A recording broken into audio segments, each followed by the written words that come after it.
as a person and as a martial artist, um, is is very difficult to explain. The meaning of um, being humble and being uh, not aggressive in a way to to make a reaction to another person to be aggressive against you. Uh, I think that the the bringing the stuff more to love and peace is way better than taking aggression. Sometimes you have to stand up because you cannot always turn the other cheek. Yeah, and that's what sometimes some things must happen, and but most of the time is is that the last thing you're gonna choose and do it, because you know how my lessons were. But for me, it's important the energy, you know. Uh, uh, the relationships between young people and teacher is always in the energy field. What you give is what you get. So if you give students the respect, the confidence, then that's what you will be receiving also. The books are from Der Naval Melchizedek. He's talking a lot about the geometry of life. So it's a very interesting thing, I think, for you to read, because he's hitting those topics about Fibonacci and stuff like that. So it's it's Okay. very, very interesting, and Yes. those books from Der Naval made me connect the spiritual with with the reality and through mathematics. So I was really shocked in a way that I was always studying mathematics, but nobody really actually could explain to me uh, why are things connected. Of why is that like that, you know? And because you said martial arts is spiritual, and you develop also spirituality in life, and when you talk about it, uh, you see mathematics as a total different part of it, you know. But it's different, and it's more connected to it than we know and we learn. So yeah, that's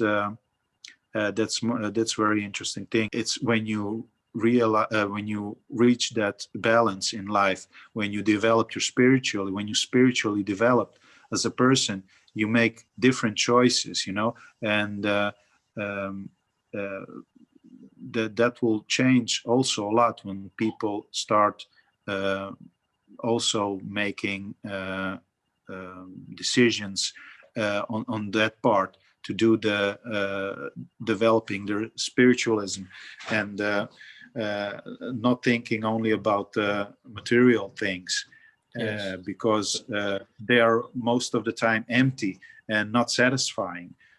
And Mm. when you reach a spiritual point in your life, there is so much uh, positive energy comes from that, realizing that stuff are different than you knew before, and those moments are much more precious than winning a lottery ticket or something, you know, because you cannot buy those things. You know, they are not for sale. They are hidden in life when you reach certain initiations. You can call it like high priests, and teachers call it an initiation. When you Yes. reach a certain point in your life, then you are ready for a next. And in the old days, in the ancient days, there were schools where you learned uh, certain uh, Yeah, ways, and mystery then you schools. get initiated, so you are a master. But we live in a world when those things go much faster. You don't have to travel to a certain area to become a master or something. No, you have to live the life in we are now. And when you master that, and hey, you can, you are still developing spiritually, you are giving, you are friendly to others, you are you help people build something, or all those kind of things, then you are reaching those initiations also, but in a different way, but still developing spiritually.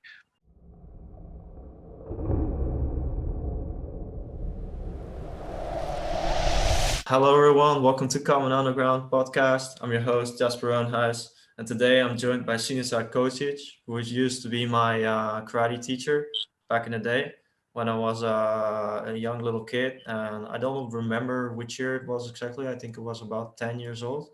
And I did karate for about 8 years, but he wasn't only my karate teacher, also my mathematics teacher in on my school. But I really regard you as a person that not just taught us like some things on 1+1 is 2, but also some life lessons, and that's also what I learned through karate as well. A lot of things that I still hold to very high value, like discipline, and also not being very mindful in our actions, all these things that are, and also the self-defense aspect. There's many things about martial arts that are very useful in all daily life experiences. And yeah, that's for me, especially in these coming months. I've been looking for a lot of people that I'm regarding as certain mentors of mine, or have certain valuable insights to give on not just the situation, but just overall about life, I think. But I would love to hear some of your, especially your thoughts on the martial arts side, but also on other matters. So let me start with a question, and also wanted to first say that thank you for doing this and taking the time. And is there something you want to first bring up before we talk about martial arts? Is this something that you would consider even more important, or what are your thoughts on that? No, it's okay. I'm just wanting. I was really surprised to hear from you, and was very touched by the way you approach me. So it's the first step uh, in becoming a martial artist, to have to be humble, and to respect the stuff you learned from other people. And that's actually also, in my opinion, the red thread in life, and in developing yourself as a human being, to respect the things you learned, and to try to teach the people, the students, the people around you, about your experience. Hmm. So that's maybe the goal in martial arts, because Hmm. I read a lot about it, and I have had a couple of teachers, and when I hear them talking, and I was in many training camps where there were teachers from all around the world, uh, and they uh, teach the word they learn from their teacher. And the Kyokushin Karate, the karate style that I practice, is originated from Sosai Oyama, and he was the one to bring the word out about the Kyokushin way. And maybe to introduce for some people, the Kyokushin Karate is one of the hardest forms of karate. And nowadays you see it in very different sports area, like K1, kickboxing, and a little bit of MMA is also uh, yeah, it takes a part of it. So Hmm. the Kyokushin had influenced a lot of young fighters nowadays, and their fathers were Kyokushin participants, and they learned them, and it was a part of the where it was a part of the history and nowadays what the fighting sports and martial arts is. Hmm. Hmm. So Yeah, yeah, but yeah, many people associate this only with violence, the martial yeah, arts, especially with the kickboxing. But like I know that karate is centered around, and there's other martial arts that are centered around self-defense. And I think that's also a very important key, is that we're not abusing what you've learned. You can abuse as well. You can kick somebody in a bar, but it's not meant for that. Like you also told me when you were like when I was a puber that you never like fought that. I think you never fought, or just one time you fought, but you almost never had to use it because it's like makes you so yeah, comfortable that you don't need it. exactly.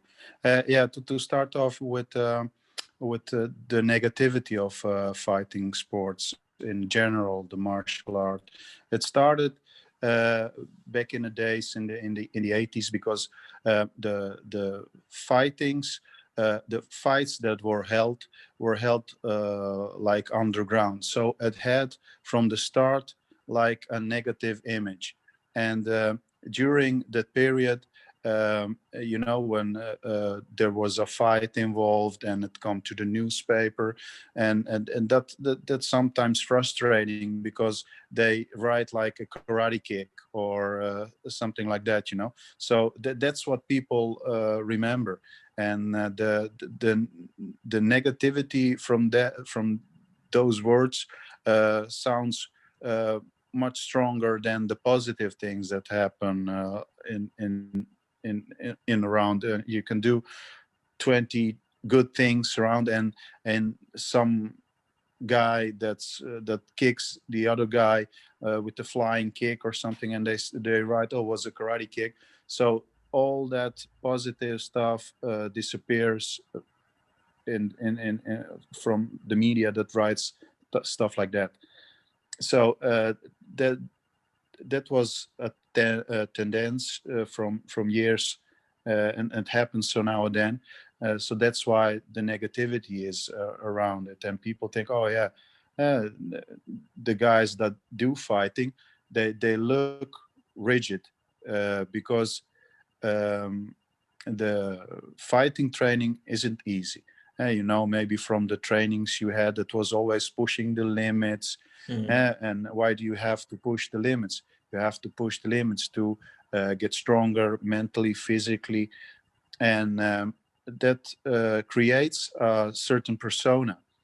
And the persona behind it is a guy or a girl that's really strong, has a certain attitude of or, things, and a person can choose: do I want to be the good guy or I want to be the bad guy? And the choice is always on the person itself. It's made by circumstances.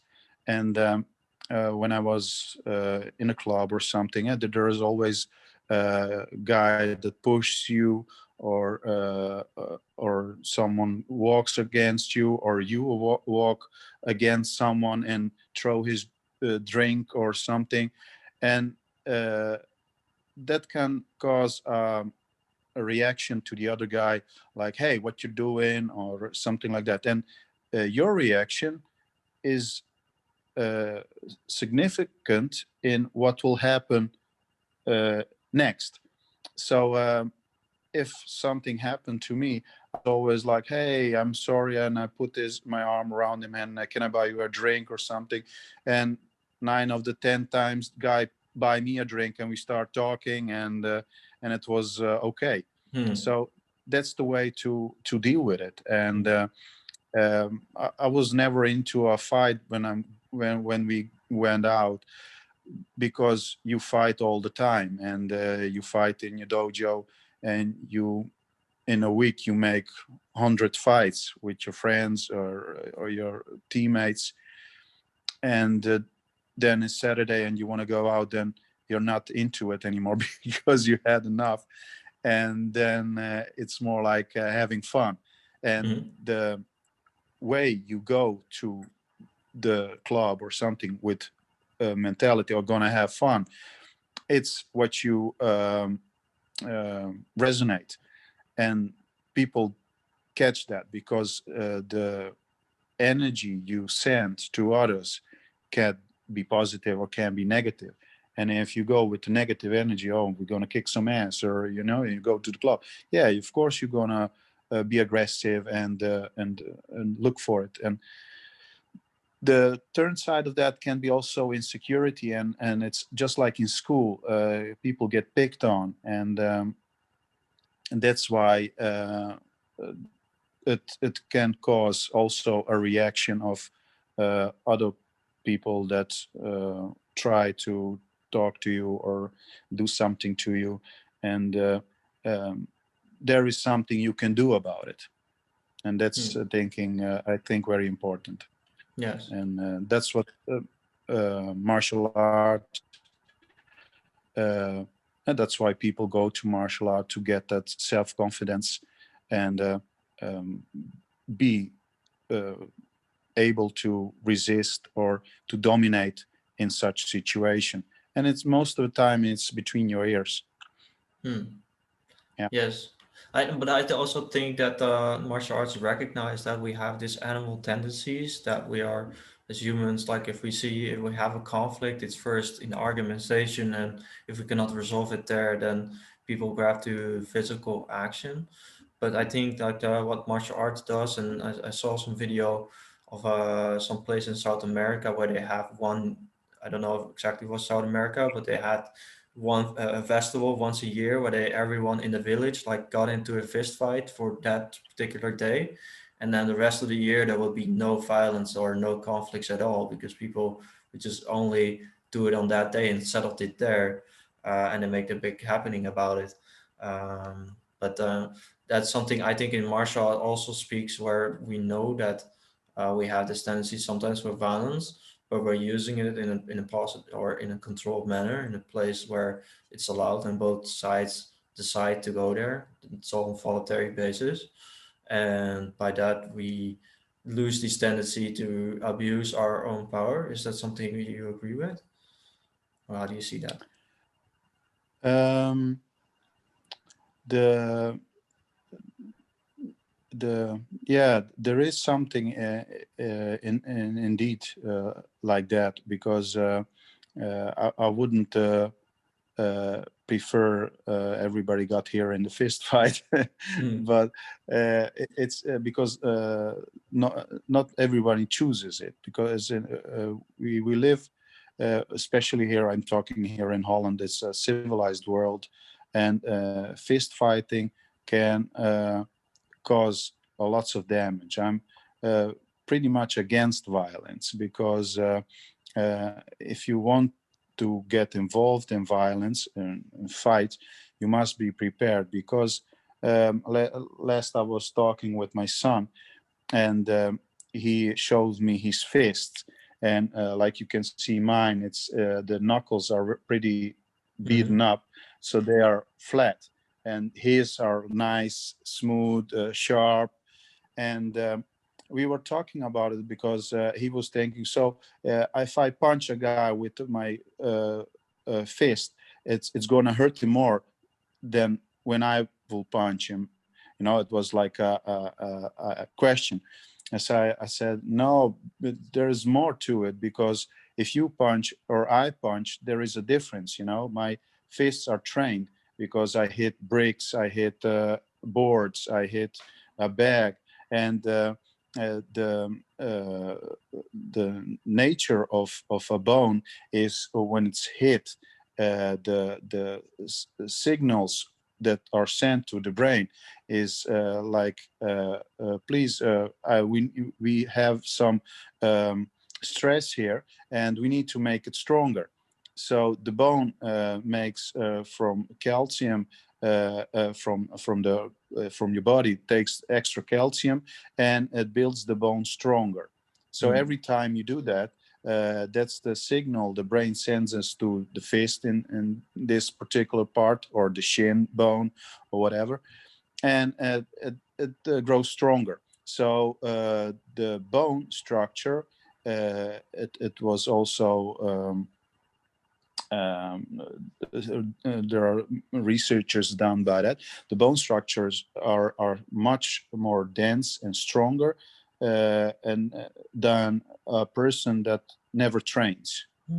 So that's thing what I'm referring to, and why I think that's better not to have, because if you choose to fight, you should prepare, and not prepare for through 6 weeks, but you prepare your whole in a much longer period, because body needs adaptation, and adaptation takes years. And same thing he told me today was, oh, it's strange, we never this learned to ride a bike. We always can ride a bike. If you don't ride a bike for 2-3 months, you learn, and you still can ride a bike. And I told him, yeah, you're right, because that's something you've done a lot, and your body knows, and the balance is there, because he will fell off. And why you fell off? Because the muscles in your structure, they work all together, and they know how to balance your body on two wheels, because you have 2 square centimeters, or 4 maybe, on your tires, and that's it, and you hold 50, 60 or more kilograms. So that's important to have in mind. Also with fighting is totally different for a guy that's trained than the guy who's not trained. You take boxing, taking hits on your head, for an untrained person can be very dangerous. But a boxer can do 12 rounds, like in half an hour, taking punches, and he will still stand. He will be beaten up, but he's beaten up in training, in past fights. So his mind is always there, and that's a very important thing. I refer again to the mind, and it's between your ears. For what do you allow? If you allow to be beaten in a fight, you will be beaten. If you don't allow to get knocked out, because in every fight I had, and there were many, I also had some boxing experience. I never allowed to get knocked out, and I was you turn in a survival mode, and that brings the best, but also the worst sometimes in people. Yeah. But and that's another thing why I'm not in violence, because uh, people snap, and by meaning snap, if you hit a guy and he drops, then it's okay, you win, and that's it. The guy stands up, you shake hands, that's the way it should be. But you read sometimes in newspaper in our city, a couple of I think 2 years ago, a guy hits another guy on the street, he drops, he kicks him in the head, he jumps on his head, he snapped, and that means you're out of control, and you can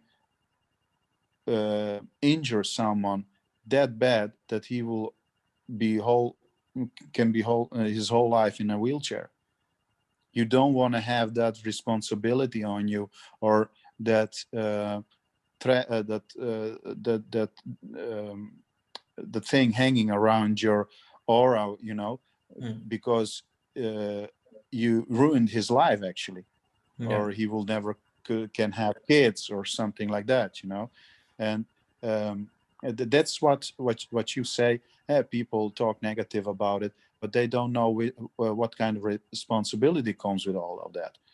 And involving into a fight is a big responsibility, And I always kept that in mind. That's why I never got involved, because it's there is nothing that will um, how do you say it? There is nothing that will be worth it. It's not worth it. So there are you can only lose. Yeah, well, I think there's That's true. one important distinction that, like, for example, if there is an instance where you have to come up for a person that cannot defend themselves, then you have this responsibility to use force, which is different from violence, because with violence you're abusing or taking, like, if somebody else didn't choose to uh, be part in this and you're still like robbing this person or beating them, then it's violence. But if somebody beats me, for example, or somebody beats a child in my awareness, or a woman or whatever, then I feel like an obligation that I have to stick up. Maybe not punch back necessarily, but that something needs to be done, and then you are allowed to use force. So it's not like it's people make it very black and white where you're not used that everything if I practice boxing, people associate it with I'm gonna attack somebody, but I'm not, like, I hope that I will never use it, but I still, like, it allows my mind to be prepared for maybe there might be a possibility that I need it, and at least I prepared myself for it, because that, I think, is what spirituality is about, being prepared for whatever comes. So it gives you a certain comfortability, and you're more confident in what you want to say and what you express and what you stand for. And I think it's all like goes in together. What are your thoughts on that? On the Yeah, it's an energy thing. It's what kind of energy you to bring, and uh, many things are set in life to become for a purpose, and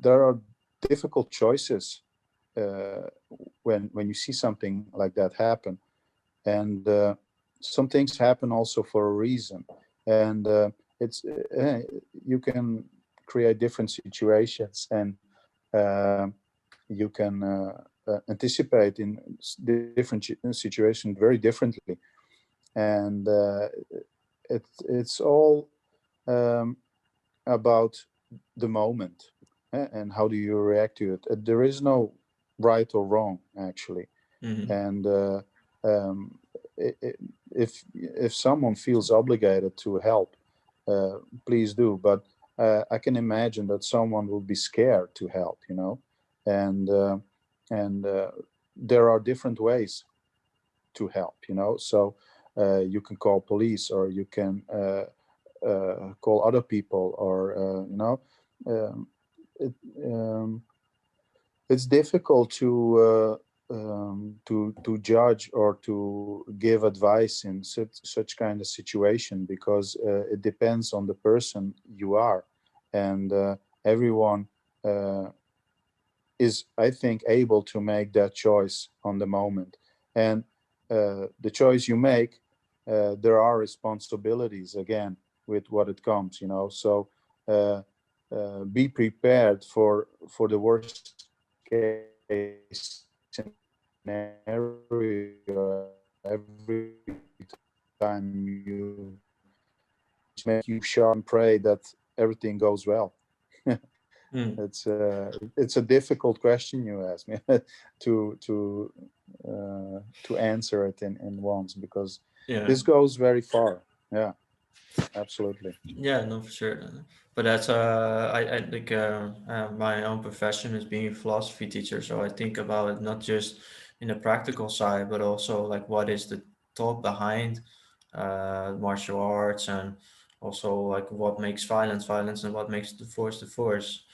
Because like if I'm naming an example in nature, like if a lion attacks a deer, then we don't see that as violence because that's just part of the cycle. But if Yeah, a human attacks another human, then we do see that as a violence. But when is it with force and when is it violence? that's something that I ponder about. But I do think like it's not just important for my personal reasons, but also because in the world there's a lot of violence happening. But when are we do we have a right to say and stand up for ourselves? But we also try to resolve it without violence, of course. But sometimes, like if and there's some movies like V for Vendetta, for example, where there's like the government has all the guns, all the tanks, and the people try to resist, but they don't have that same capability because of certain situations that still violence was needed. He like blow up the building, even though no humans got killed, but still there. I think that would be force then, but not violence, but at least like some drastic measures. And of course, I think that you can see that in protest. If the protest is peaceful, then it's much more. They're often much more successful than if they're violent. But still, people have this tendency within them. So a good question would be like, why? How do you deal with this tendency of violence?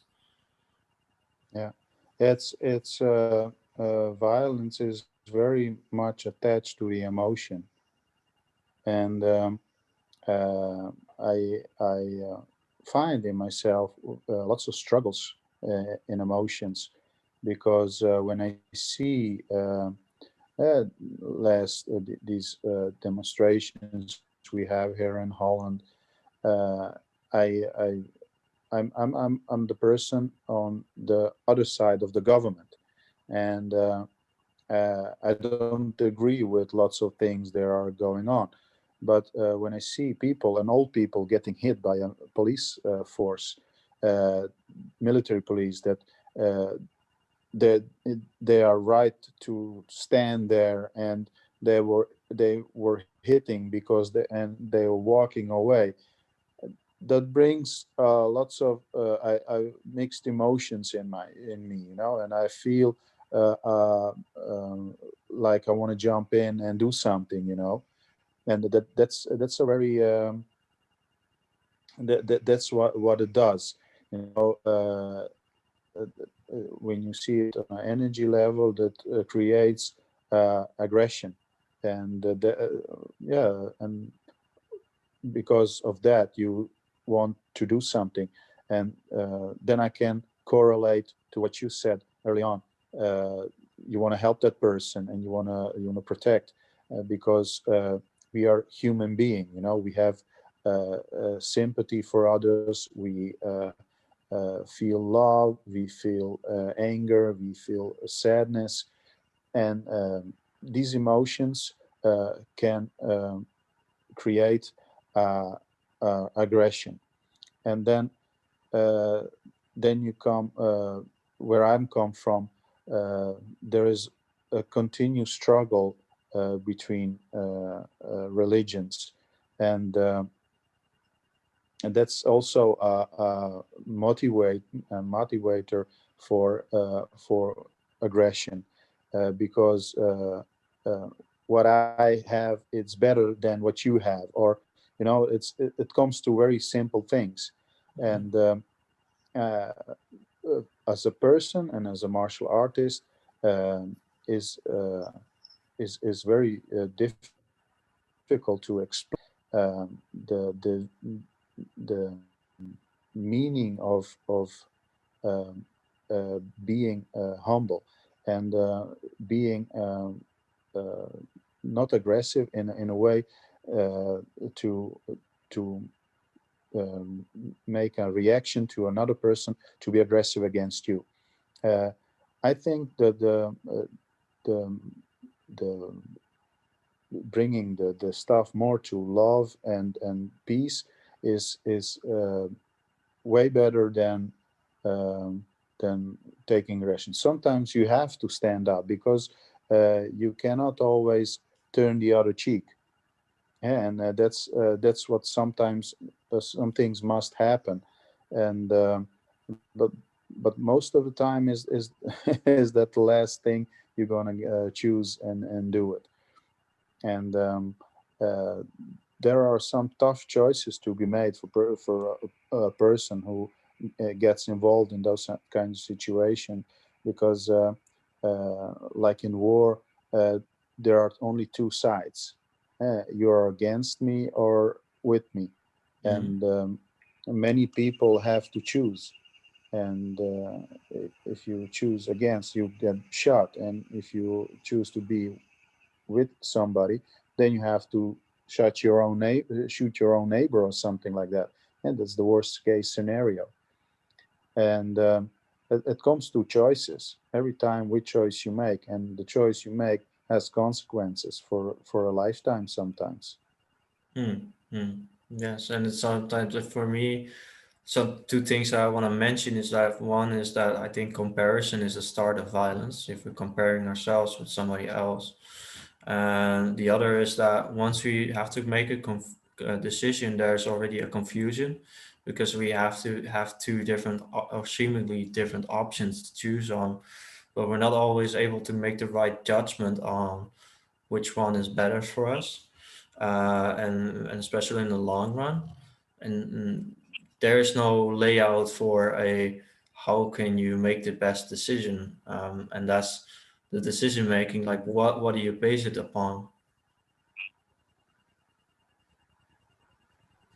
I would say maybe base it upon Yeah, uh, on love or at fear, because I think that's the primary decision that we have to make. But there's of course many different small decisions that we have to make. But it all comes down from our like conscious mind because we consciously think about it. But normally, like just like breathing, like everything happens automatically. But then we have to make a decision, and then our conscious mind just uses what previous experiences he had and what he remembered, what he's been told by other people that had similar experiences, and based upon that, we make a decision. But it often might not be the best one because we probably miss a lot of facts, or we don't we think we know but we don't know.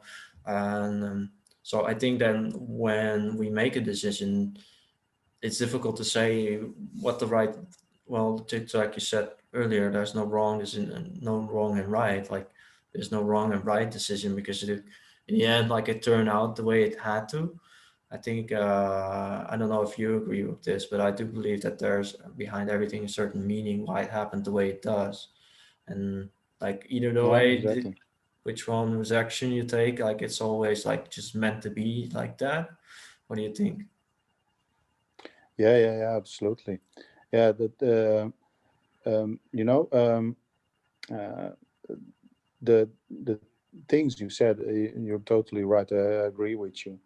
And what when you were talking, I start thinking about it, about fighting itself. It's it's a part of why you choose martial art. It's it makes you being comfortable in those kinds of situation, and that's a advantage you have when you do martial art, or and being comfortable in those situations makes you sharper in making the decisions you want to attack or get out of the situation and stuff like that. And that's what people don't know when they are talking about martial art or something, and they never experience that, or that's something that you develop. And being comfortable in this situation means also that you are um, working on yourself, on your personality. And to do that, you must do a variation of different things. You must be very disciplined in doing your trainings, running early in the morning.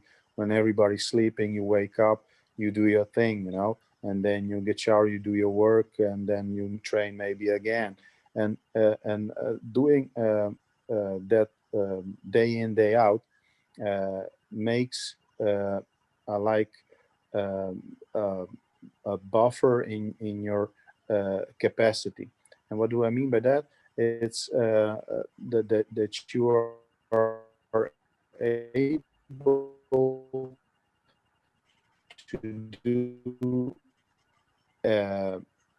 like nothing, but you can breathe and you can ride a bike, and that's so you are able to do more things in that one breath than another person, and that's what makes a difference between a guy who's able to be in a fight better than a guy that never fought again.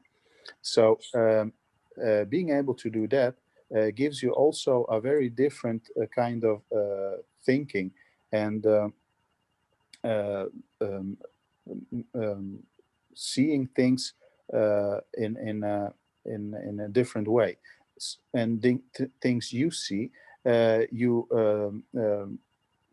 can you can break them down faster in your brain. So you can put it in a better place, and you can do other stuff. And that's a big advantage in making decisions and doing the right thing.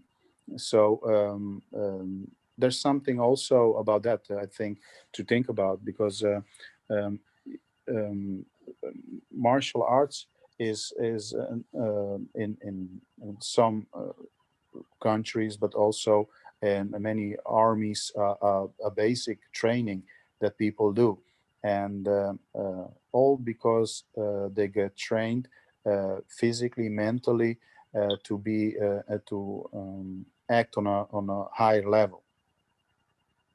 And I see that in around me. I'm 45 years old, and I work in school still, and uh, I have a colleague, some of the younger of me than me, and um, uh, the way I am, like I'm still fit. I train, and I do my stuff every day, and I like to be that way until I die. That's my philosophy. I'm pretty much about staying fit and sharp and trained, and I think if I'm like that, I can handle more.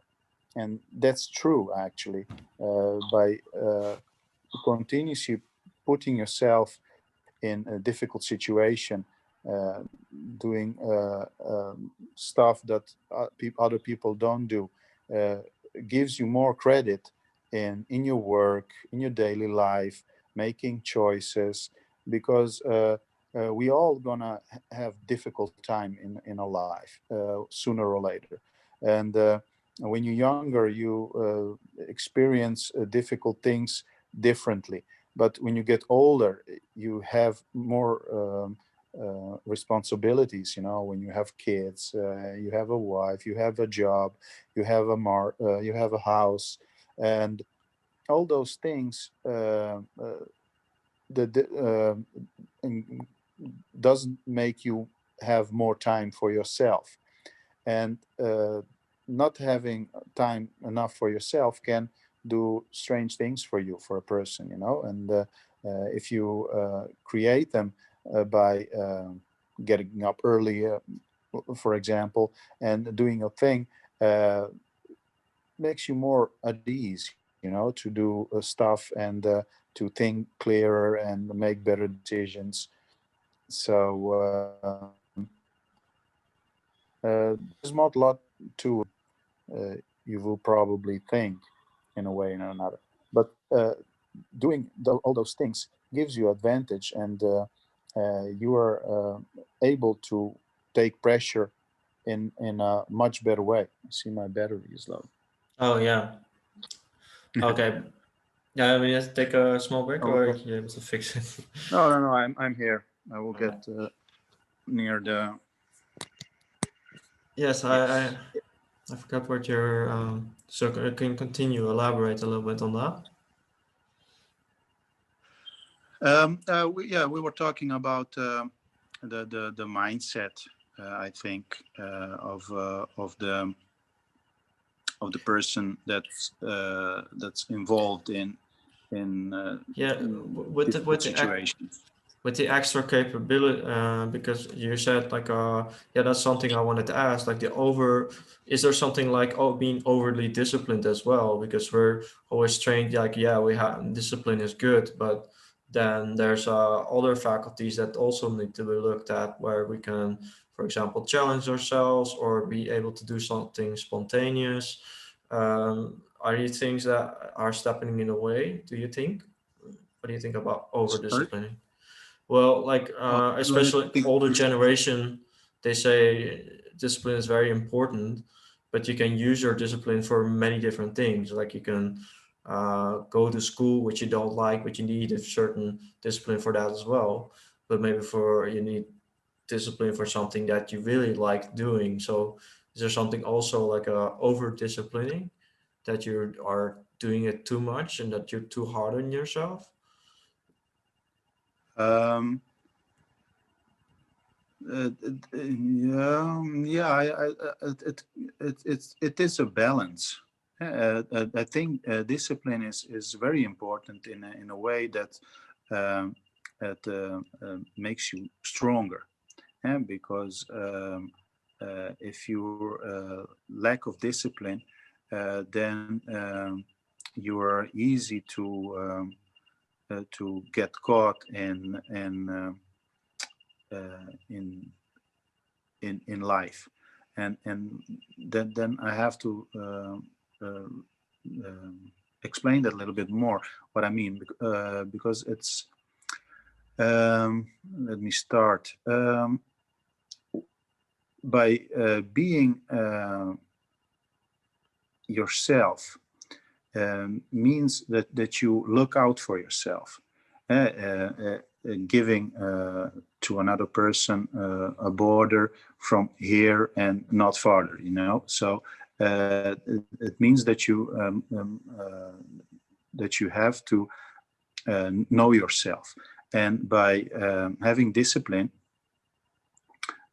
means also that you learn to find where the borders are. It could be physically, mentally, by doing lots of different training or something like that, and yeah, but also waking up early, doing stuff for yourself, knowing what you need in life, and like reading a book for yourself that you always want to read, or you must make time for those things, because you have always a urge for knowledge. I can imagine a person that doesn't want to learn something. There is always something you want to learn for everybody. It's your interest. Everybody's interested in something. You're interested in philosophy, so you can imagine you want to read a philosophy book, and something about Buddhism or so, and you have the book in your shelf, and every time you look at it, but you don't read, and you always think, oh, I don't have time, I must do this and must do that, and you have that time, you need that extra time. But how do you create it? That's why you need discipline. You need to wake up maybe not at 7 o'clock, but at 6 or 5:30, and then you wake up and there is nobody around you, and then you can easily half an hour read a book. So then you satisfy from inside that, and the discipline helped you to do that. So that's something that that we all need to make time for it, and Yeah, to find but that what's that? time, we need discipline. What stands on the other side of discipline? Because you said it needs to be balanced, but what needs to be balanced? What is the other key factor? Um, yeah.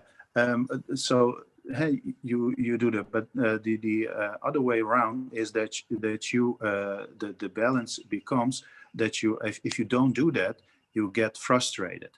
And I experienced that in my relationships.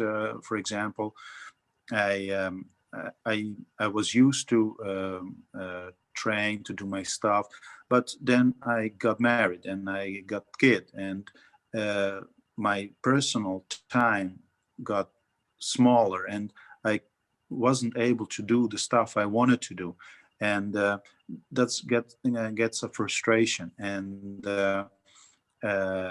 from there you get unhappy, and when you're unhappy you cannot make a person which you are with happy. So see, it's a chain reaction of all lots of things, and by changing that, if I knew it earlier, what I knew now, maybe I would do things differently. But that's life, and you can't turn back the time, but you can learn from the stuff you did wrong in your previous relationship or years ago, to change and to do it differently in the future. So the balance is that you're are more in the zone, like if you make time for yourself, you take the discipline, you need the discipline, you do those things you always want to do, and then after that you're when you do that, you're much happier person, so you can make the other person happy, and your marriage maybe last longer, so it's a small example of what I mean in balance. So your life is more in balance, and you become healthier because you're not frustrated at life. Because frustrations are negative emotions. Emotions can get into your body, in your system, your muscles, and then you have pain, but you don't know where it comes from, because I didn't fall, or when you fall, then that point becomes more irritated, because the emotions go into that place, because it's the body is urged to give you a sign that something's wrong. And we are very complex, human beings, a very complex system of things, and it gives you impulses sometimes, and you must be aware of them, and when I was younger, I trained through those impulses, and when I had to fight, I felt on myself, oh, I'm without energy, everything's sore, and I was overtrained. But I had also fights when I was fit and I was doing well, and you win. So to be in balance is very important thing, because when you exceed in something, then you forget something else, and being aware of it is very important. So having the discipline helps you that, because when you have time for yourself, you are more aware of the things around you. Because when I wake up early, 5:30, and I do my training, I do my sprints, and then 7 o'clock I wake up the kids, I go to my work, I'm sharp as a knife. Everything I can just sense. My senses are much higher, and I excel in my work. But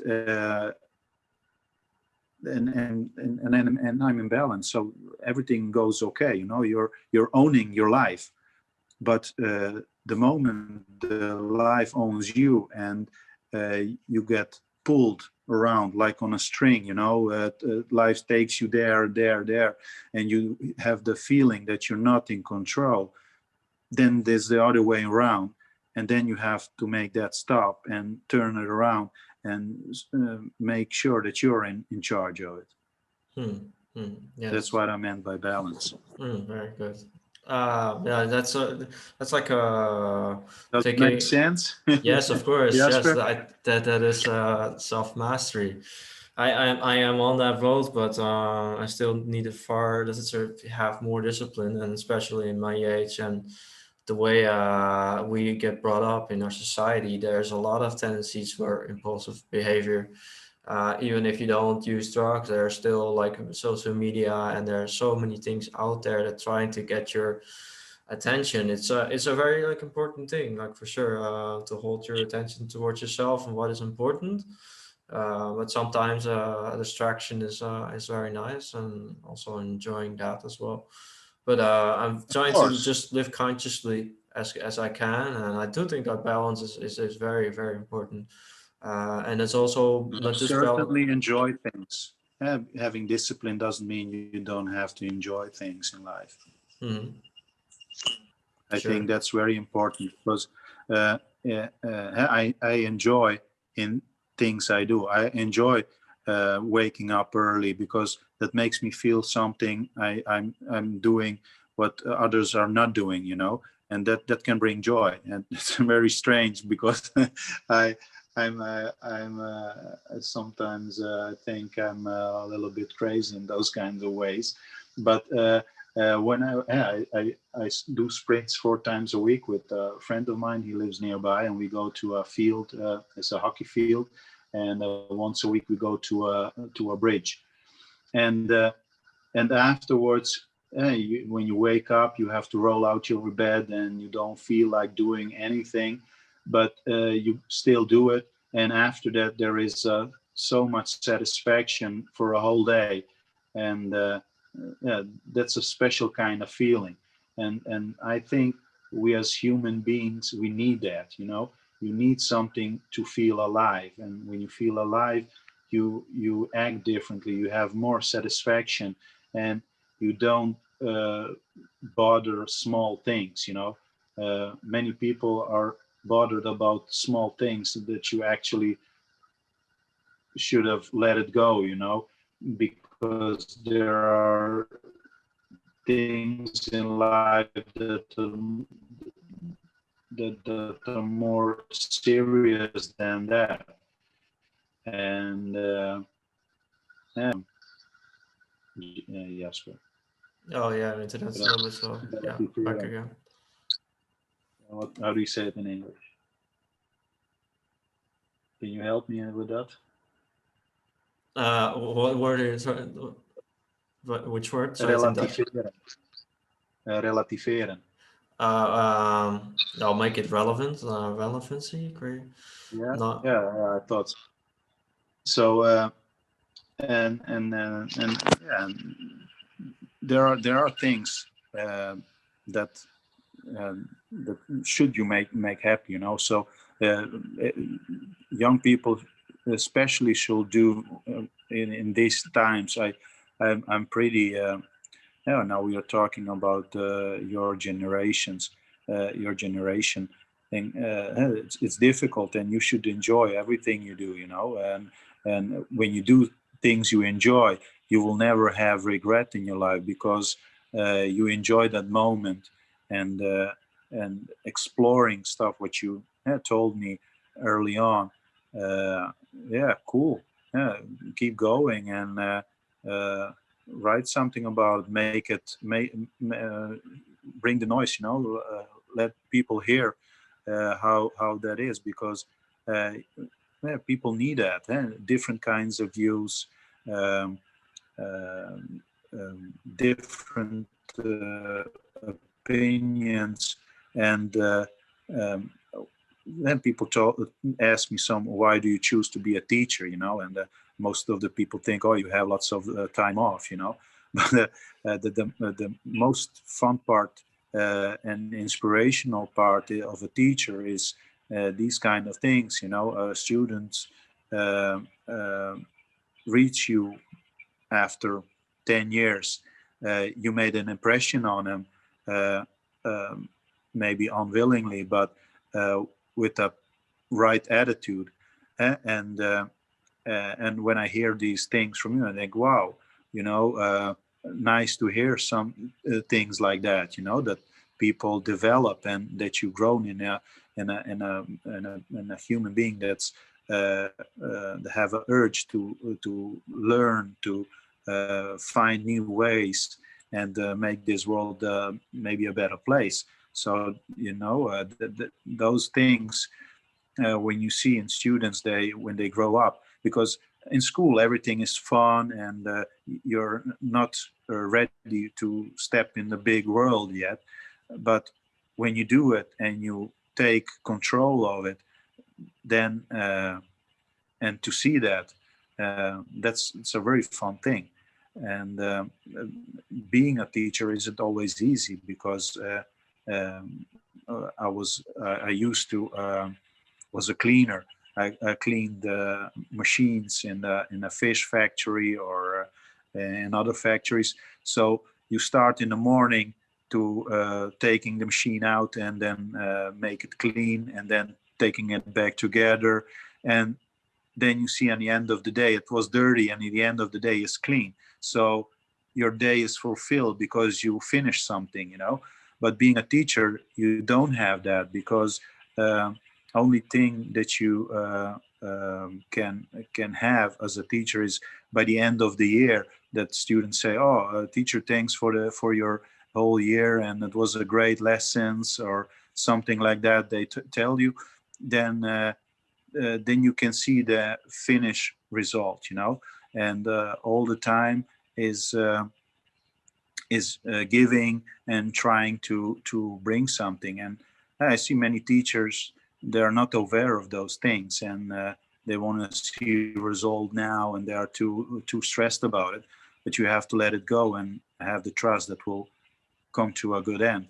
And most of the time it goes to the positive side, and everybody is okay. But there are some students that don't get that far, but it's okay. Everybody has his own path, and you choose your own path, Yeah. and that's what it is.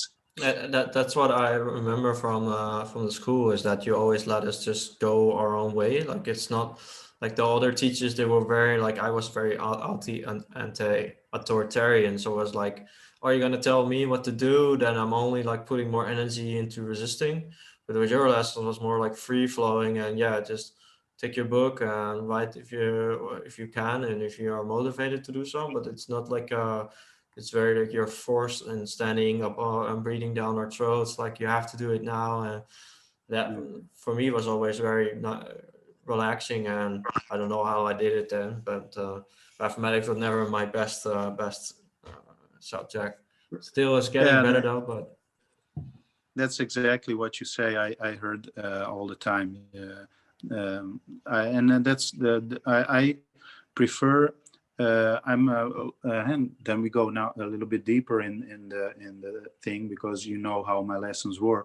But for me, it's important the energy.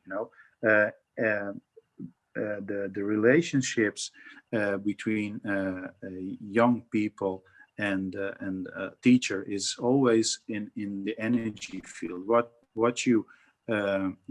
what you give is what you get. So if you give students the respect, the confidence, then that's what you will be receiving also. And uh, uh, um, teenager mind is full with lots of things, and mathematics in my in my area is the interest is very small.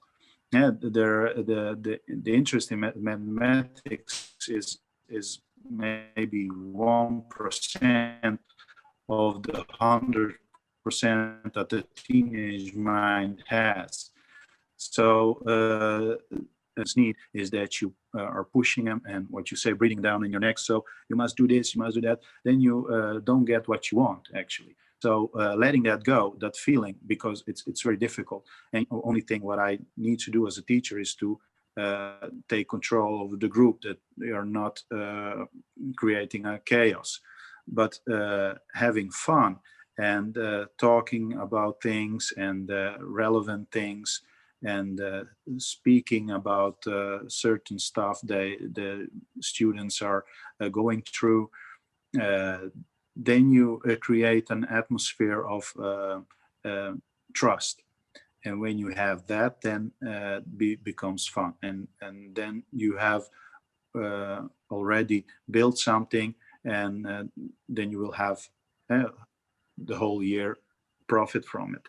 So yeah, I always start my lessons with talking and knowing each other, explaining what I like to be have done in a lesson, and when I say what I need to what I expect, then then I have an idea, and it's important communication to tell how you feel, what it is, and sometimes also I'm tired or having a bad day, then you tell them, hey guys, I'm having a bad day, or today take it a little bit easy on me because I'm not that fit or something, and then they understand. So that's the fun part. So being a teacher is yeah, bringing that that small spark to the students, and hoping they develop later on and having a great life. That's nice to see that. Mm. Yes, it's like teachers can like you best give seeds instead of like telling it how it is, that they like point at where to look and but not tell them what to see, but they can find it out for themselves. I think those are the best teachers. Yeah, Uh, yeah, exactly. If you as a teacher succeed to do it like that, and then you have a reach a little some certain kind of goal indeed. hmm. Yeah. What led you to make drawn to mathematics specifically? I wonder about this. I think Yeah, I have some answers. that was something.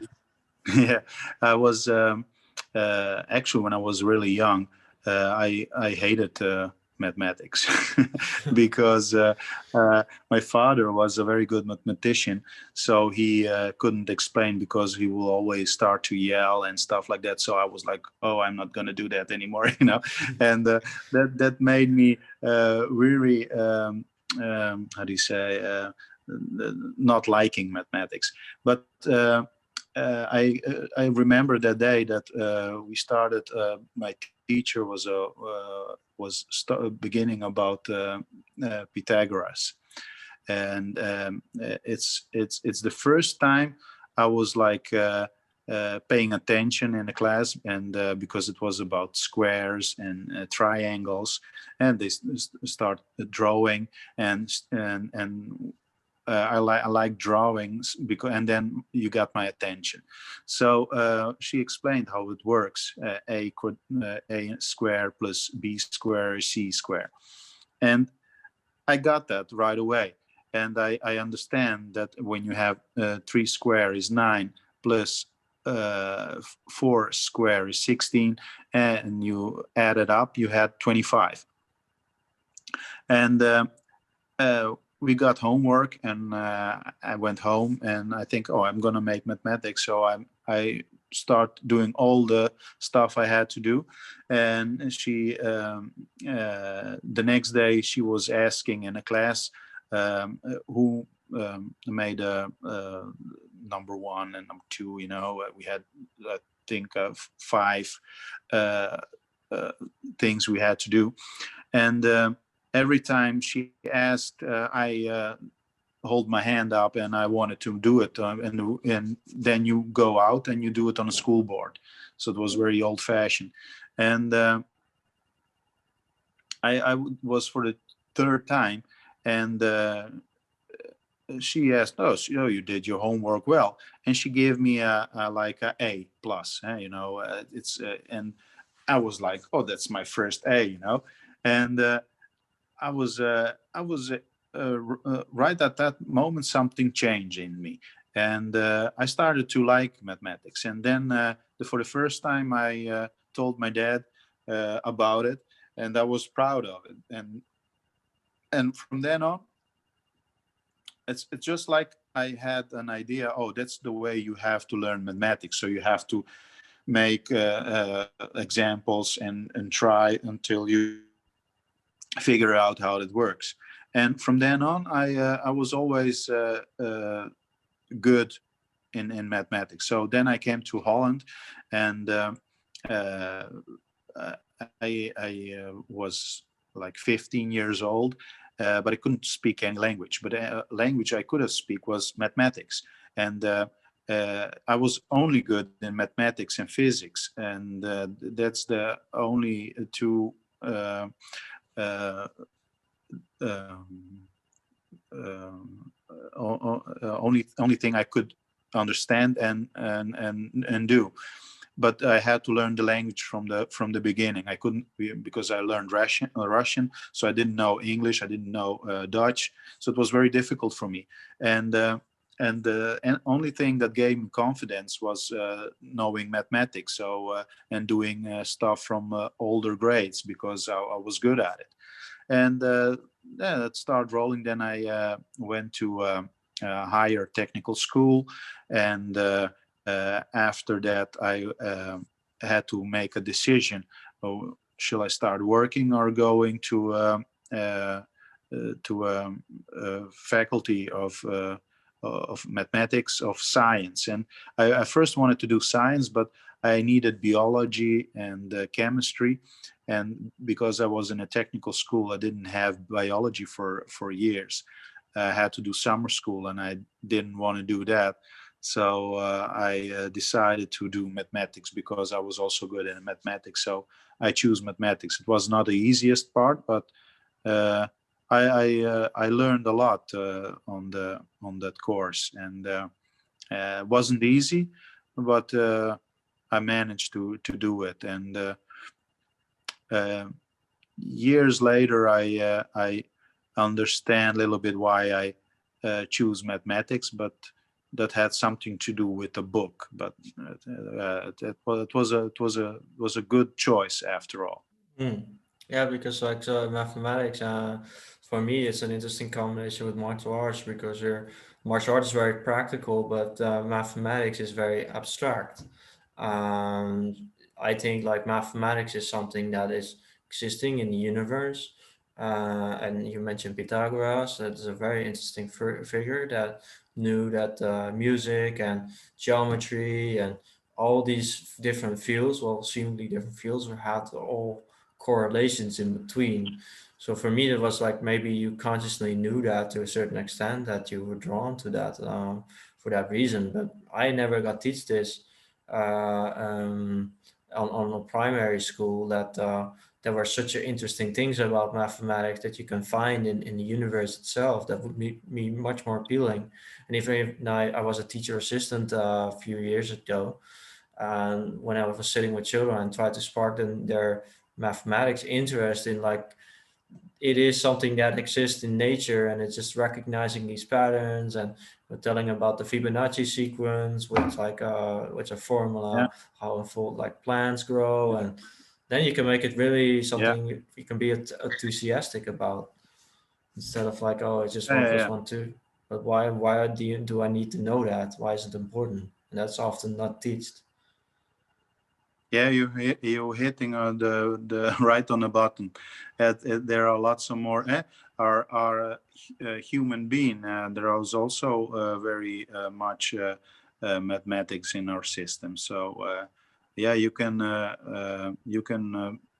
put that in our whole universe. And there are lots of things.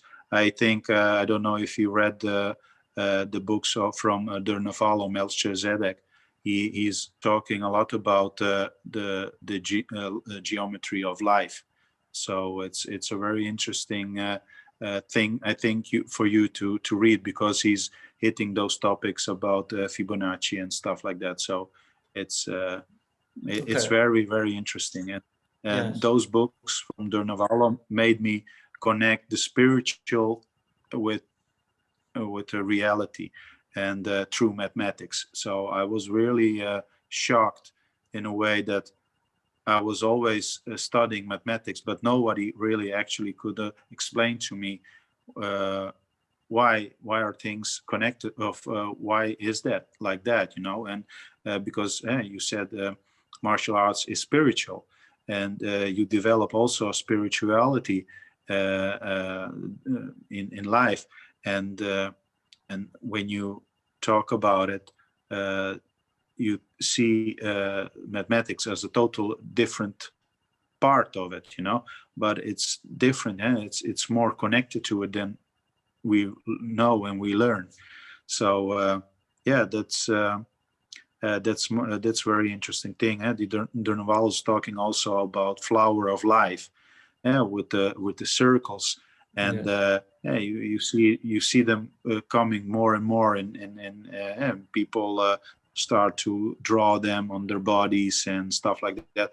But that you can create from a flower of life. Can you create all the things in 3D? It's tremendous. It's amazing. So yeah, that made me really realize there is more to it, and yeah, it's important. We're talking about balance a little bit every time. And being in balance is also the spirituality. People developing the spiritual side instead of only the rational side, because I think when will you um, find harmony in life? It's it's when you reach that balance in life, when you develop your spiritually, when you spiritually develop as a person, you make different choices, and um, uh, that will change also a lot when people start uh, also making decisions on that part, to do the developing their spiritualism, and not thinking only about material things, Yes. because they are most of the time empty and not satisfying. And Mm. when you reach a spiritual point in your life, there is so much uh, positive energy comes from that, realizing that stuff are different than you knew before, and those moments are much more precious than winning a lottery ticket or something, because you cannot buy those things. They are not for sale. They are hidden in life. When you reach certain initiations, you can call it like high priests, and teachers call it an initiation. When you Yes. reach a certain point in your life, then you are ready for a next. And in the old days, in the ancient days, there were schools where you learned uh, certain uh, Yeah. ways, and Mystery then you schools. get initiated, so you are a master. But we live in a world when those things go much faster. You don't have to travel to a certain area to become a master or something. No, you have to live the life in we are now. And when you master that, and hey, you are still developing spiritually, you are giving, you are friendly to others, you help people build something, or all those kind of things, then you are reaching those initiations also, but in a different way, but still developing spiritually. And I think lots of people are on a good way to make a big step forward, and letting the old ways behind them, full of negativity and stuff like that, because that's only dragging them down, and people starting to realize that. Mm. Yes, it's like a refreshment in our mind. But I think like spirituality is also needs to be balanced with materialism. Are you still there? But Yeah, that's very important because that's why I think mathematics is also very important. Is that we have the rationality still there, but at the same time it's presented in a way like I've been there's a movie called The Man That Knew Infinity. Have you seen this movie? It's a really interesting movie where there's one mathematician that prays every day and meditates, and he comes up with these algorithms.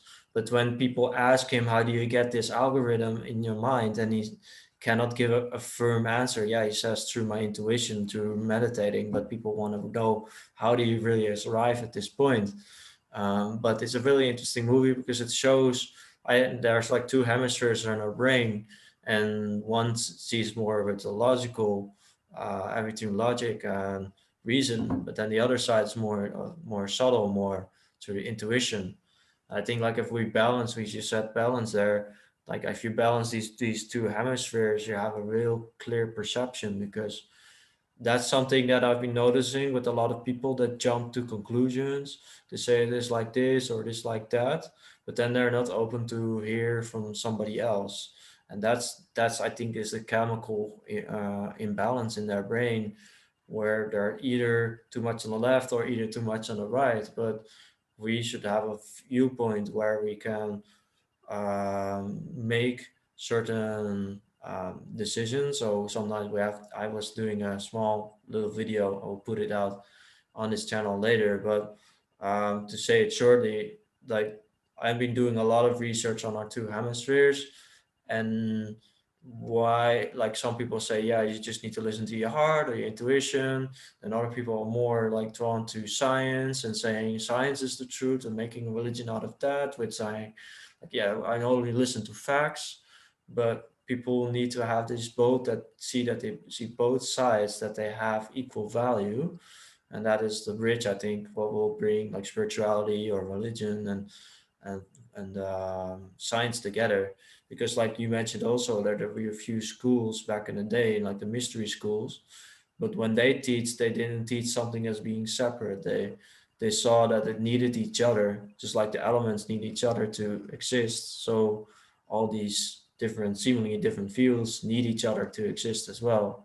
And now in science you have biology or astronomy or another like psychology, but they don't know about each other's work that much, or at least I would assume that they don't know that much, because you need to put a lot of time in knowing a lot about psychology or biology. But I think it's very interesting that we see what these things have in common, but also at the same time see what they're different, and that we can see both sides. I've been working here together with Bly. I have a previous episode with him, but he is like a integrative progressivism. So it's like a continuation of integrating, bringing all things together. And I think for this mode of constantly learning, you need to bridge your hemispheres and be centered in your more like your midbrain, with the corpus callosum. It's called in neuroscience, where Yeah, more of the automatic behavior, where we're more in the flow state and we just perceive without making assumptions. Can you yeah, follow? exactly. Yeah, yeah, yeah, yeah. So is there something else? I don't know how long are we recording. For an hour. So do you have a desire for a break, or do you have something you want to add to our conversation? Normally it's about two Uh, hours, but whatever you feel like. I don't know.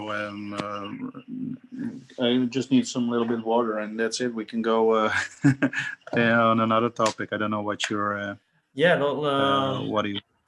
I would love to know what you learned from, because I always glanced a little bit from karate that you knew something about the Egyptians and about these ancient civilizations, but I'm still curious and to what extent you are aware of these, because it's for me a very big interest, and I'm writing a book about it. And I could say that I'm obsessed with it because I'm like alchemy, for example. You know about that? Are you interested in alchemy? This Yeah, is because yeah, also something yeah. that yeah. Yeah, I read something, but I'm not really into about the alchemist itself. But I think it's a thing, and those are the lost knowledges. And in the ancient world, people did knew more about those stuff than we knew now.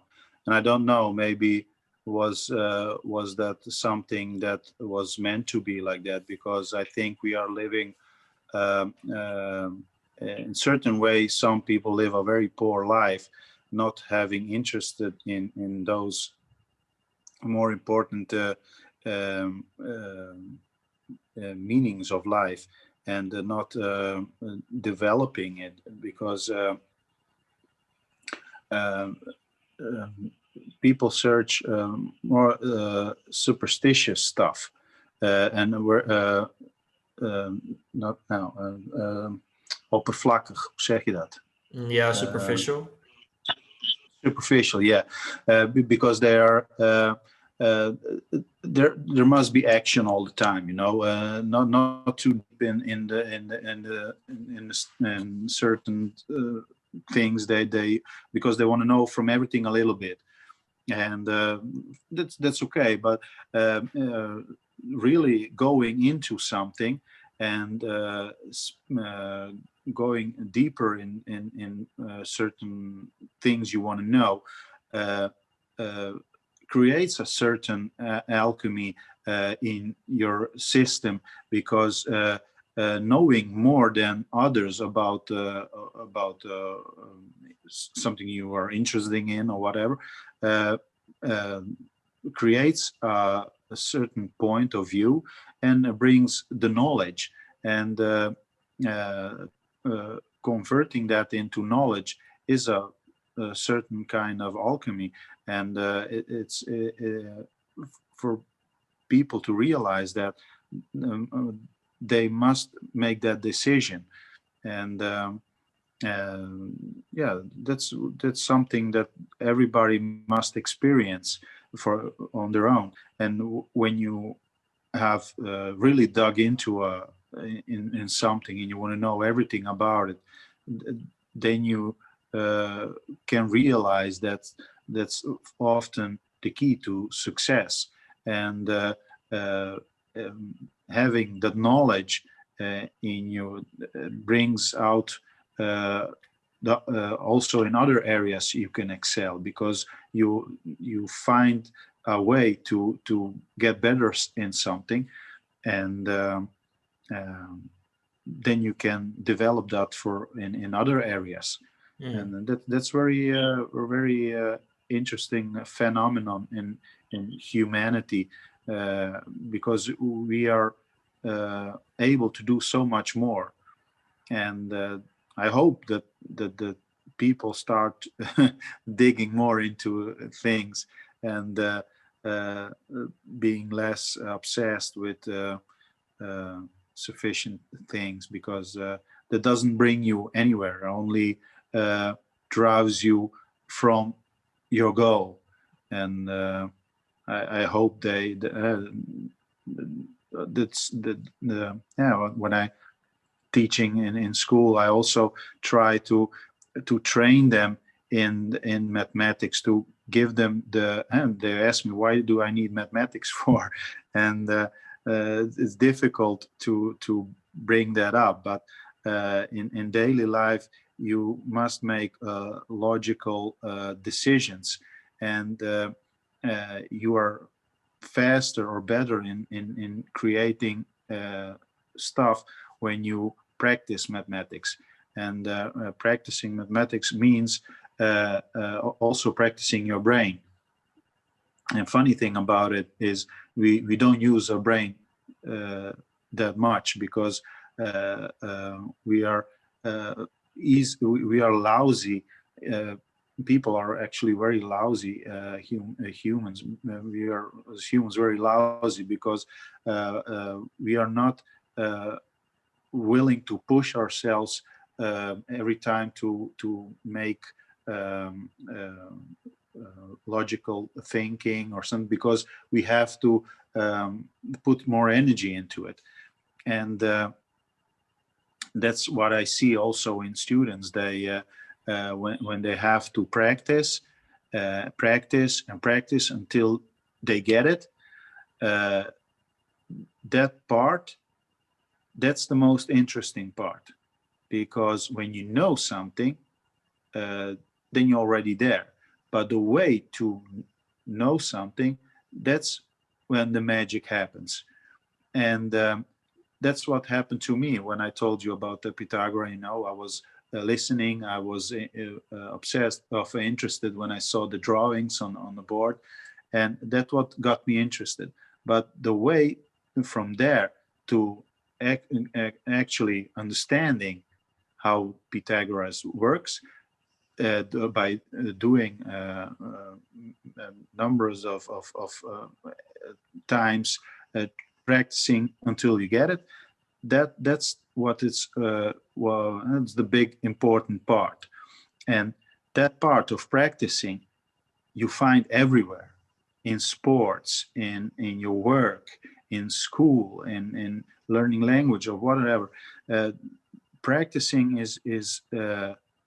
then we come again to discipline.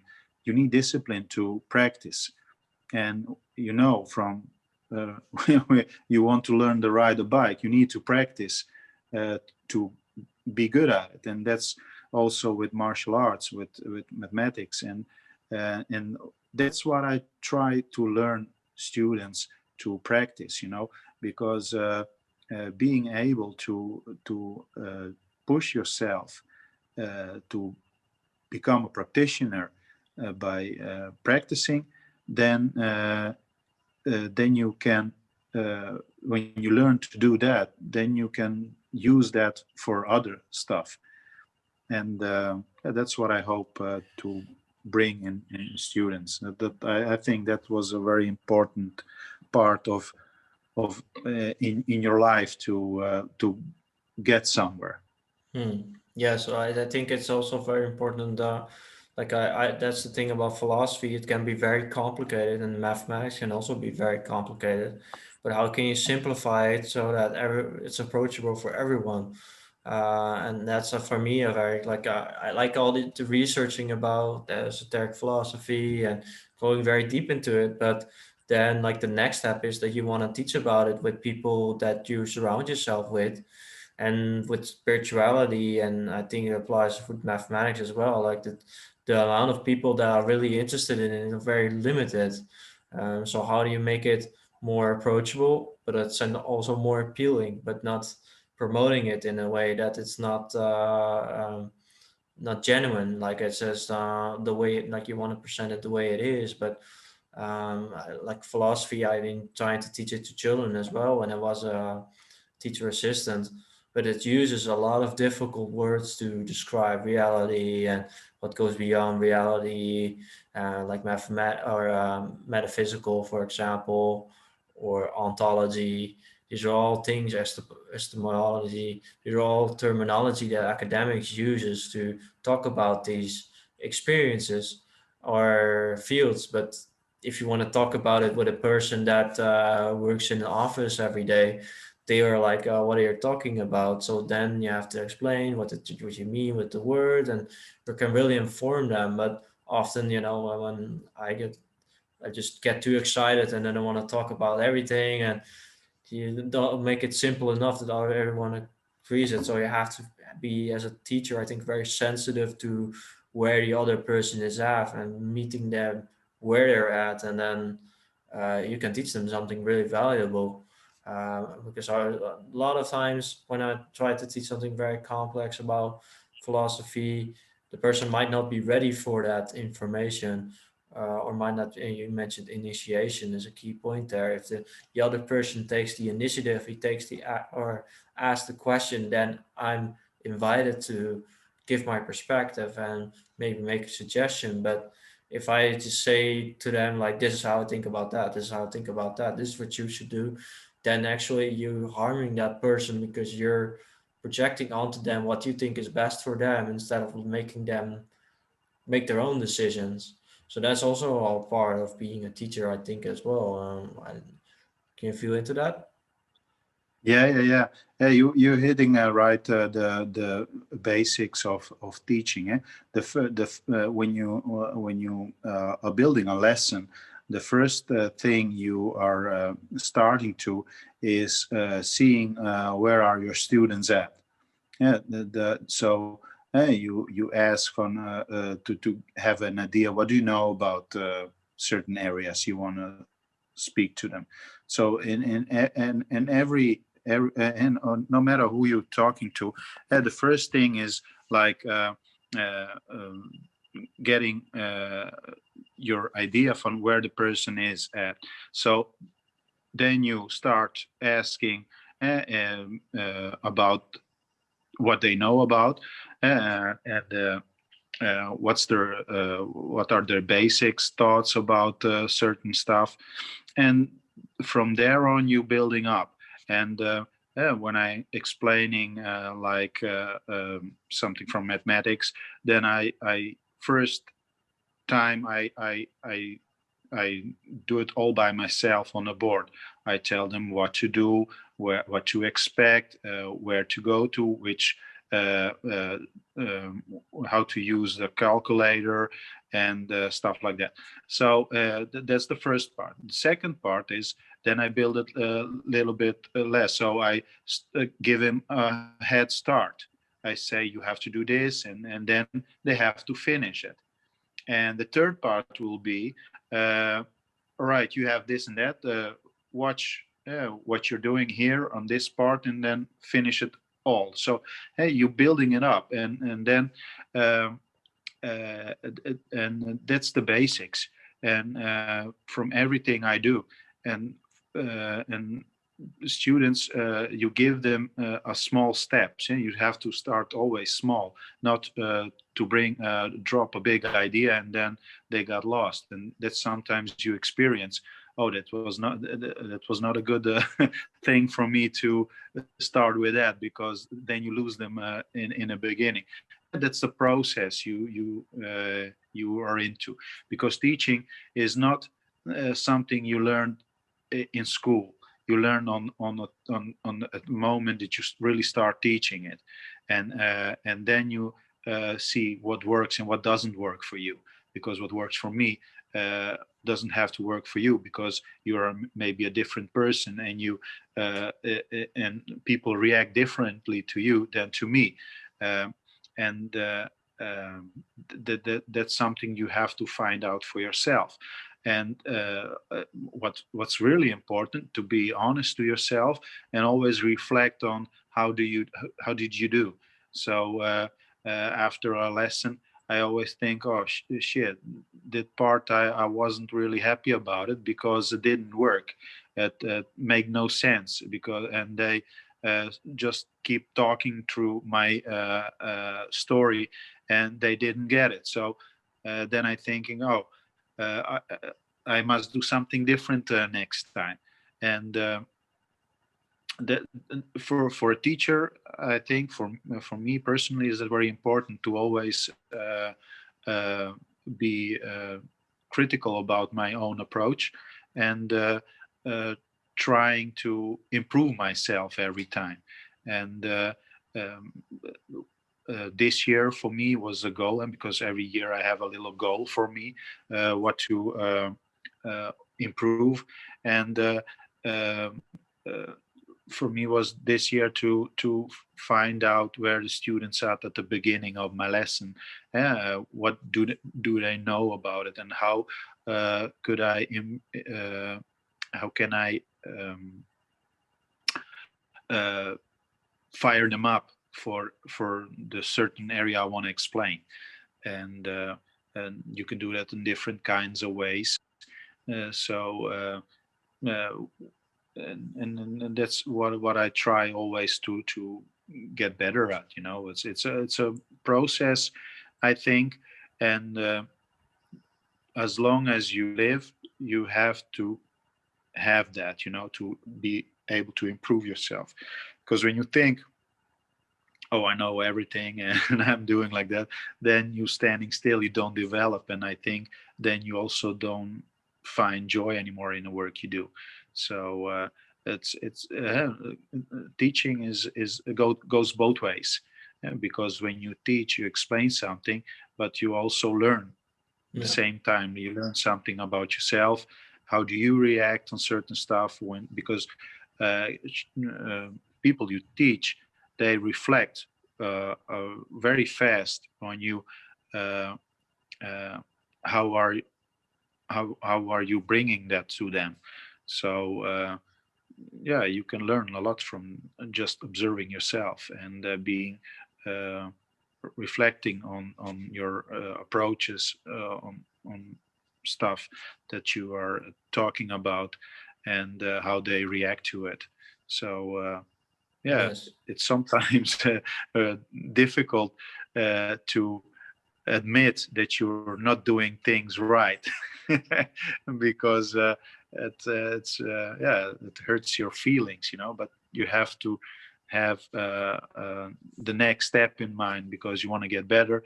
It's a part of a bigger goal that you're going to. So Yeah. yeah, that's fun. Yes. And also with teachers, like it's one thing to be a teacher, and I think with your intention as a teacher, you want the student eventually to exceed yourself, because sometimes you learn from a certain teacher, but then you outgrow this teacher.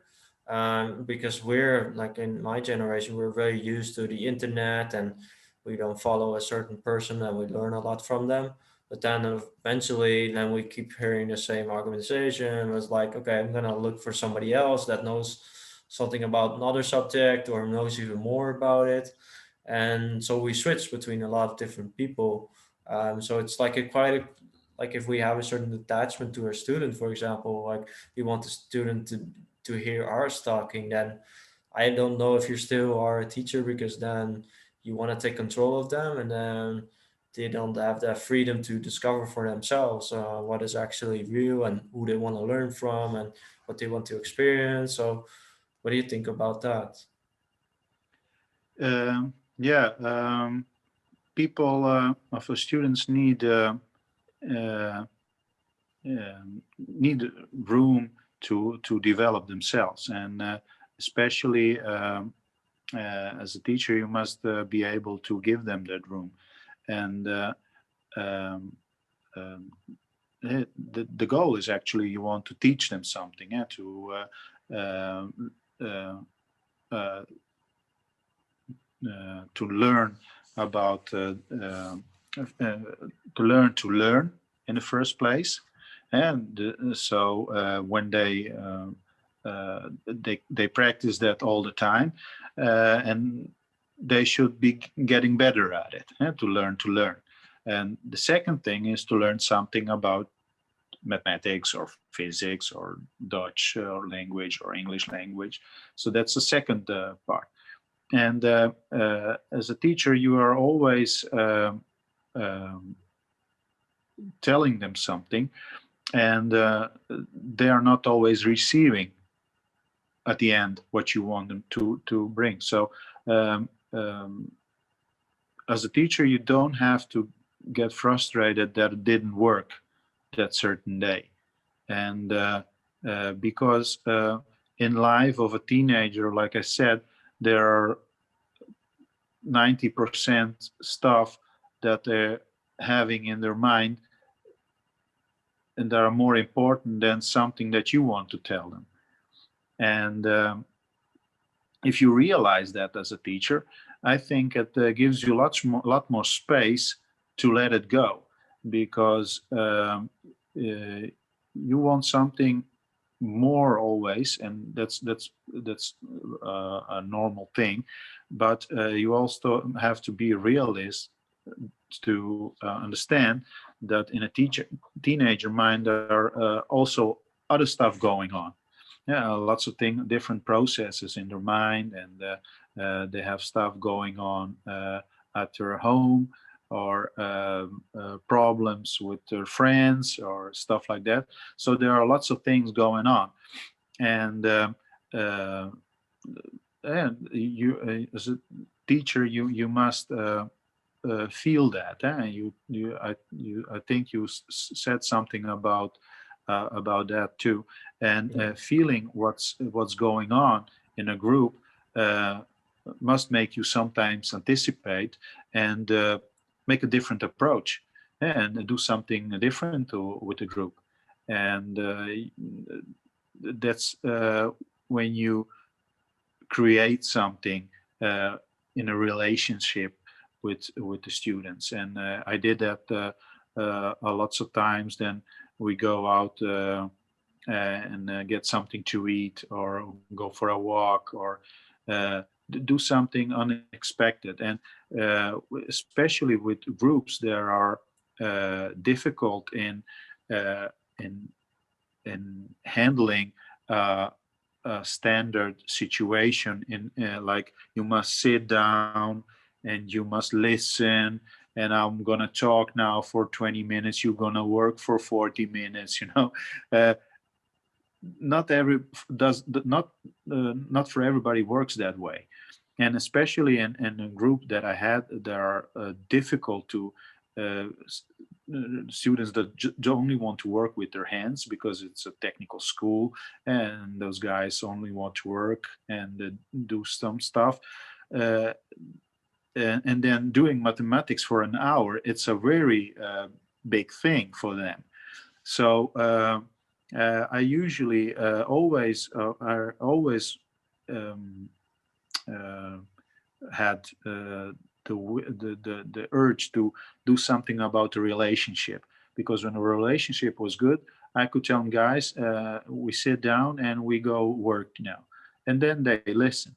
But if I didn't had that thing that I made a walk with them, or I sent someone to buy ice creams, and when it's hot outside and we eat ice cream in a classroom or something like that, that makes you excel, because you do something different than they expect, and the different is fun, and and then you invest in the relationship, and that makes you uh, able to ask something from them that maybe normally you couldn't do.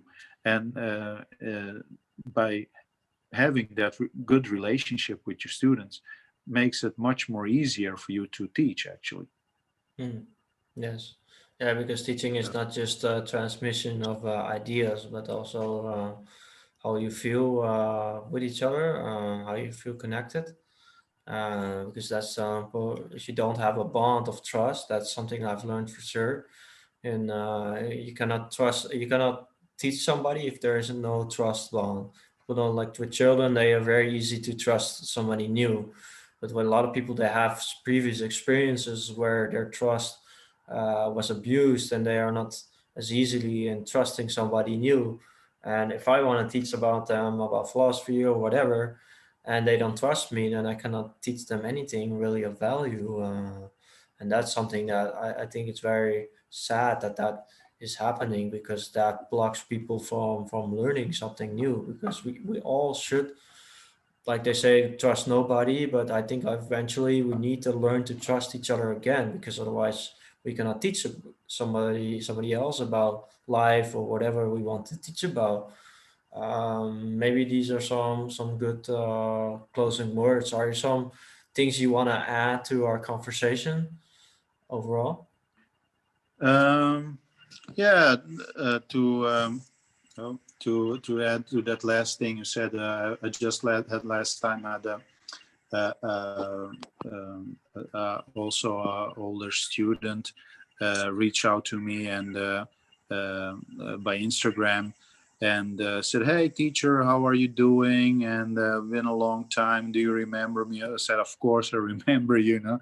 It was a girl, and she was like not kicked out, but she went to like a timeout, is called here, and because she couldn't uh, settle down in the regular schooling, and uh, we talked about that, and she said, "Yeah, only thing with maths, I could be myself, and you understand a little bit about me, and you wasn't always pushing me around." And she had a bad relationship with the Dutch teacher of Dutch, and that certain teacher was she went from our school, and she went to another school, and she was in on the timeout, and after the timeout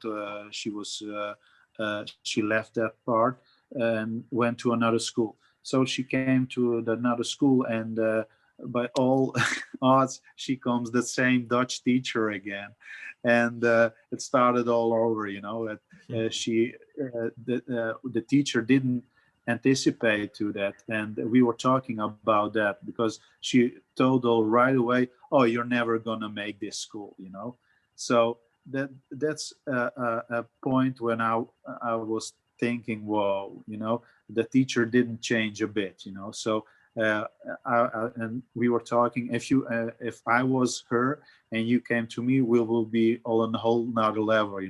I'm like I would like start all over again and giving someone a chance because she's a couple of years older, and that's what I will be thinking. And uh, let's make a new start. And that's actually what you have to do all the time, uh, being able to give in and to see, hey, I'm also not perfect. I make mistakes as a teacher, and you have to be able to start all over again every time you have a new class. You must never have build up frustration with a group that didn't work the day before, and next day could be totally different day, and that's what the teaching makes more fun. Every day could be is a different day, and my Mm. experience is that always something new on the horizon. So Yes, like if a I blank could sheet. give a yeah, exactly. If I could give a tip to that teacher from Dutch language, I will tell her something like that, because that's what that student told me. She she was able and feeling comfortable to tell me such stuff, and I was having smileys, like, oh no, she did it again. How how bad how many how much bad luck you can have, have her for the second time. Yes. So Yeah, yeah, no, so something like that. really. No, it's really, really, yeah, good that you say that because people bring a lot of things that they brought from the past and they're not really listening to the other person anymore. But what we should do is be in a refreshment in our mind that we are open to different perspectives and improving ourselves. And yeah, many things that you alluded to as well. So, guys, and also Sinisa, thank you for being here and doing this podcast with me. And for the My people that, pleasure. no problem, people that are watching, thank you for watching, and be sure to like and subscribe. I have my own website for donations if you feel like it, and also, yeah, there will be more content coming out soon. And yeah, so thank you for watching again, and eternal love. Push.